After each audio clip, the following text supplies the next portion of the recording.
Happy Halloween.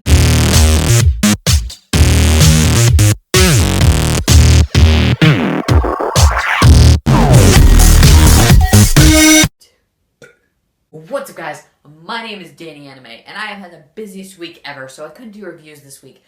But let's get to that Bleach analysis. The amount of stuff I found in it is pretty cool, so let's get started with our review of Bleach. The X-axis drowning and not able to reach the top. I believe this is still some type of genjutsu that is tricking him and not being able to breathe, because I do not think that a crap load of water can just appear out of nowhere. So they're still in this genjutsu, and they're both about to drown.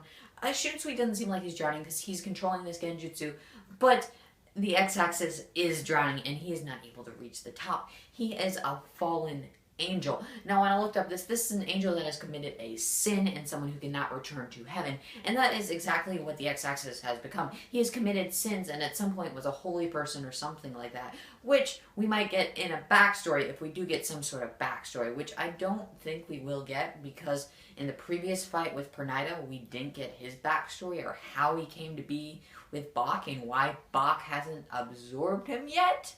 So let's just skip over that. We do find out he isn't able to reach the top. So he says this is because he's selfish, and this is like being selfish. It's such dishonor, and in the Japanese culture, this is such a big thing, honor, and being such a big thing. Shunsui's like, you are so disrespected, bro. You shouldn't be doing that, bro. Basically abandoned his honor, which is a bro.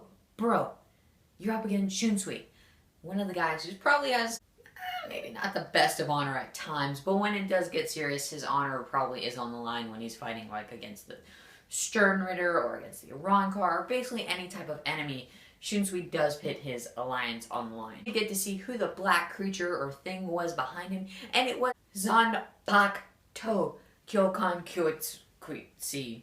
I butchered the name. I apologize, because I can't do Japanese. She is pretty AF!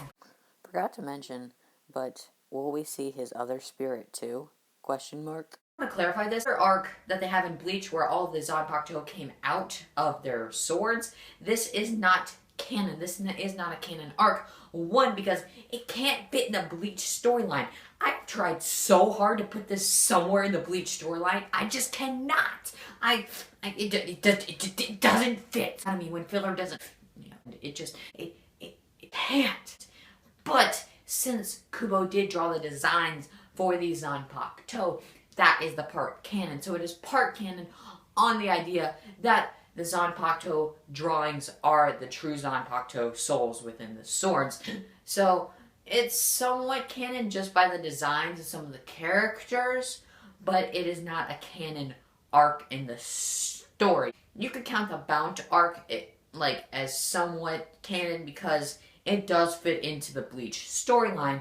Unlike this Zanpakuto filler arc here, you just can't put it anywhere in the storyline. It just doesn't fit. We get some banter between the two, and they do seem to have some type of base relationship that we may get a backstory on eventually. I hope we do, because I would like to find out how maybe Shunsui achieved his Bankai and got to the status of where he is today, and why he wears that pink little kimono behind him. And we do say they're in some type of relationship, some odd relationship. Maybe they can't physically be together, but maybe mentally they are one and together. And she says something about taking some of his emotions of love and hate. So maybe that's a withdrawal from his Bankai where he loses parts of his emotions and he won't be able to feel those again. Important to analyze. So the X-axis gives up on trying to reach the top and goes for Shunsui instead, realizing Shunsui is such a low Shikinami, he shouldn't be able to do this to him. He's some Soul Reaper that shouldn't be able to touch him. He is the status of an angel or a god, some type of powerful god.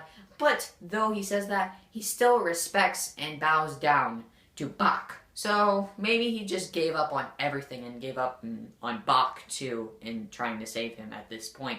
He's screwed over. Shunsui seems to be drawing some line around him. This line he's drawing, what I interpreted it to be and what I looked up, it's like the Japanese people have some line between like their emotions and their body and their soul. So you have your body and your soul, and there's a connection between the two. And Shunsui, I think his final act is to draw that line and have the power to cut it. And I looked, this is like all Japanese culture right here. And when I was looking this up, I was like, oh, that's kind of interesting. And he cut the line, and I'm guessing that cut his body and part of his soul. And at the end of the chapter, we get them having some more banter, the Romeo and Juliet esque sort of banter between the, and KUBO likes to draw her boob. Kiraku goes down after cutting and doing his final act, which was so epic. I love that, and I think everybody did that thumbnail. Super Saiyan Ichigo 720, I'm not going to use that as my Now Kiraku goes down. I think he won this fight because even though he went down and had some blood splattering out of himself, like it seemed out of his chest, I would say. So maybe it takes impact on his heart using his Bankai, and just the amount of stress to use his Bankai creates so much stress that he starts bleeding out of certain parts of his body. I'm guessing that's the downside of his Bankai. Even though he loves his Bankai, I have said again, we get to see his final act take out the X-axis, or so we think. He says, I am not someone you can take out so easily. I am a prophet of God. Now, when I looked up what a prophet is someone who is holy and has been able to speak to the God and the one God himself, and he has the power to interpret whatever he says. Now, I don't know exactly what KUBO is trying to do with this, but this is some sort of religious symbolism and biblical allusions and references going on all over here. So we may get some sort of godly ending here, and maybe where one dies and one rises. And same thing what I said last chapter with the water. Water means renewal, so KUBO did foreshadow this with, I guess, him coming back to life some sort of way, but he's like a face or something? I don't know what, is he regenerating now? I don't know. He's just a face now.